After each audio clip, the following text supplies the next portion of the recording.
بادشاہ وقت نے کہا کہ آپ ایک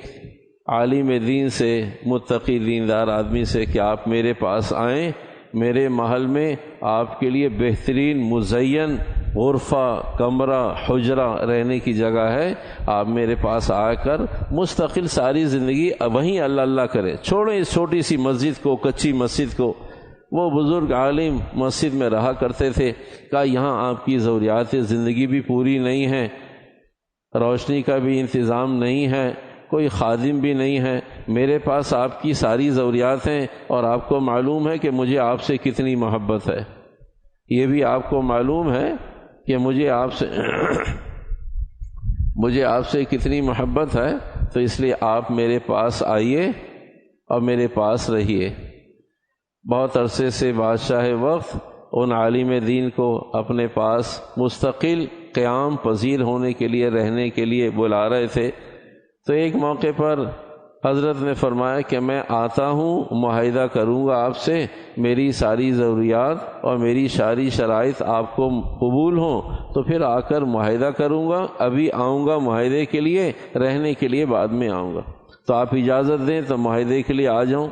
تو بادشاہ وقت نے پیغام بھیجا کہ آئیے، ہم بھی دیکھیں کہ آپ کی شرائط اور آپ کا معاہدہ کیا ہے، آپ ہمارے ساتھ ایسی کیا شرائط لگانا چاہتے ہیں کہ آپ رعایا ہیں اور ایک کوٹری میں، چھوٹی سی مسجد میں، کچی مسجد میں، جہاں پانی، کھانا پینا، روشنی کوئی چیز میسر نہیں، آپ ہمارے محل میں آنے کے بعد بھی کوئی شرائط لگانا چاہتے ہیں۔ ہمیں بھی شوق ہوا کہ ہم آپ کی شرائط سنیں کہ کیا شرائط اور کیا معاہدہ آپ ہم سے کرنا چاہتے ہیں۔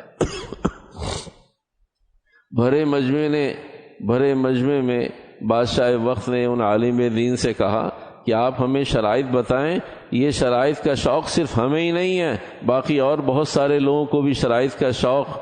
پیدا ہو گیا کہ ایسے کیا شرائط ہیں جو شیخ اس کچی مسجد کے مقابلے میں بادشاہ وقت سے اس کے محل میں لگانا چاہتے ہیں۔ کہا جی میں ایک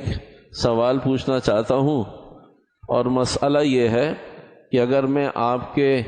محل میں آ جاؤں، مجھے کوئی چلنے پھرنے میں، کھانے پینے میں، آنے جانے میں، رہنے سہنے میں، سونے جاگنے میں کوئی رکاوٹ؟ کا کوئی رکاوٹ نہیں، آپ اپنا گھر سمجھیں اسے۔ کا حشم قدم کا وہ بھی جو خادمائیں ہماری ہیں وہ آپ کی بھی خدمت کریں گے، جو غلام ہمارے ہیں وہ آپ کی بھی خدمت کریں گے، جو ملازمین ہمارے ہیں وہ آپ کی بھی خدمت کریں گے۔ تو کہا اچھا ایک بات بتائیے،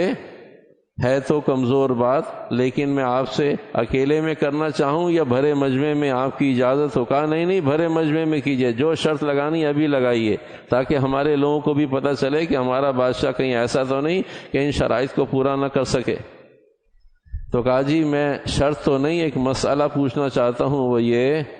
کہ اگر اللہ نہ کرے میں انسان ہوں، آپ نے مجھے اتنی فراوانیاں دیں، اتنی آسانیاں دیں، اتنی مہلتیں اور اتنی ساری آپ نے میرے لیے ساری چیزوں کو آسان کر دیا، آپ کی خادمائیں بھی ہیں، آپ کے غلام بھی ہیں، اور کسی چیز کی کوئی رکاوٹ کمی نہیں، اگر خدا نہ خواستہ، اللہ نہ کرے، میں تو بہت کوشش کروں گا لیکن میں انسان ہوں، اگر میں آپ کی کسی خادمہ میں دلچسپی رکھوں اور آپ مجھے اس کے قریب کسی ایسی حالت میں دیکھ لیں جو نہ زیبا اور نہ مناسب ہو، تو کیا آپ مجھے معاف کر دیں گے؟ تو بادشاہ یہ سننے کے بعد آگ بگولا ہو گیا، کہا آپ نے اس شرط کے لیے ہم سے وقت لیا تھا، یہ کہنے کے لیے آئے تھے؟ کہا یہ پوچھنے آیا تھا آپ سے کہ میں انسان ہوں،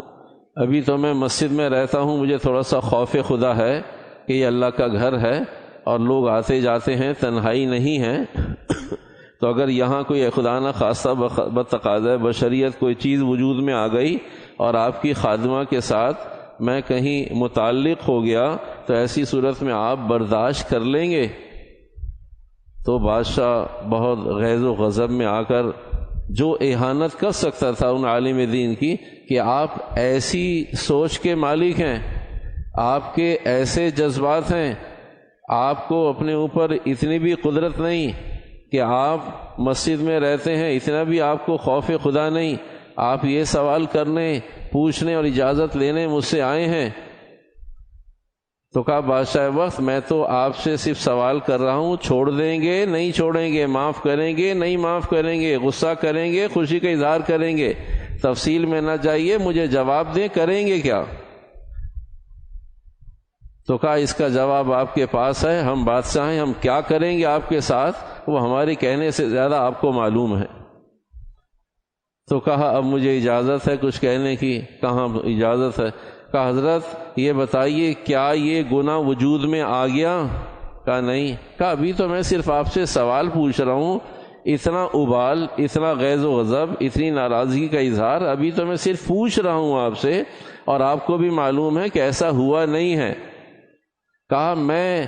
اس رب کے گھر میں رہتا ہوں، اگر وہ مجھے اس حال میں دیکھ لے اور میں کہوں میرے رب مجھے معاف کر دے تب بھی وہ معاف کر دے، ابھی ہوا نہیں، آپ اتنے غیظ و غضب میں ہیں، میں اس رحیم اور کریم کے در کو چھوڑ کر ایسے شبے والے در میں اور یہاں آپ کے پاس آنا چاہیے مجھے؟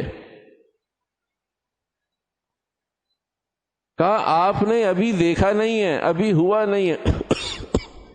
تو آپ آگ بگولا ہو رہے ہیں۔ وہ میرا رب اگر اس حال میں مجھے دیکھ لے تب بھی میں اپنے اللہ سے کہوں اے اللہ مجھے معاف کر دے، مجھ سے غلطی ہو گئی، تب بھی میرا رب میرے گناہ سے پہلے مجھے معاف کرنے کو تیار ہے۔ کہا آپ اسے کچا نہ سمجھیں، اس کچے میں ایمان مضبوط ہے، آپ اسے پکا نہ سمجھیں، اس پکے میں ایمان خطرے میں ہے۔ وہاں کوئی خادم نہیں، وہاں میری دعائیں میری خدمت کرتی ہیں، وہاں میرا اللہ براہ راست میری ضروریات پوری کرتا ہے۔ تو کہا یہ آپ کو کس نے بتایا؟ ہمیشہ لوگ بہتری کی طرف، اچھائی کی طرف، زیادتی کی طرف، خوبی کی طرف، ترقی کی طرف جایا کرتے ہیں، تنزل کی طرف نہیں جایا کرتے، کمی کی طرف نہیں جایا کرتے، تنگی کی طرف نہیں جایا کرتے، گناہ کی طرف نہیں جایا کرتے۔ آپ مجھے خیر سے شر کی طرف بلا رہے ہیں، آپ مجھے اچھائی سے برائی کی طرف بلا رہے ہیں، مضبوط ایمان سے کمزور ایمان کی طرف بلا رہے ہیں، آپ مجھے احکامات سے خواہشات کی طرف بلا رہے ہیں۔ یہ کس سمجھدار نے آپ کو بتا دیا کہ آپ عافیت میں ہیں؟ یہ کس سمجھدار نے آپ کو بتا دیا کہ آپ اچھی جگہ ہیں؟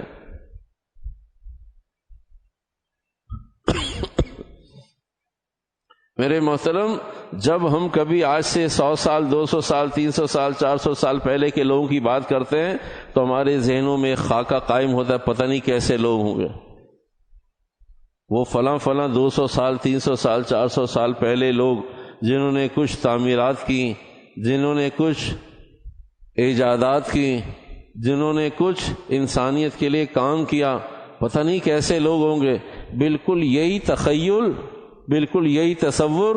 بالکل یہی خیال، بالکل یہی توہم، بالکل یہی گمان صحابہ کے بارے میں آتا ہے۔ پتہ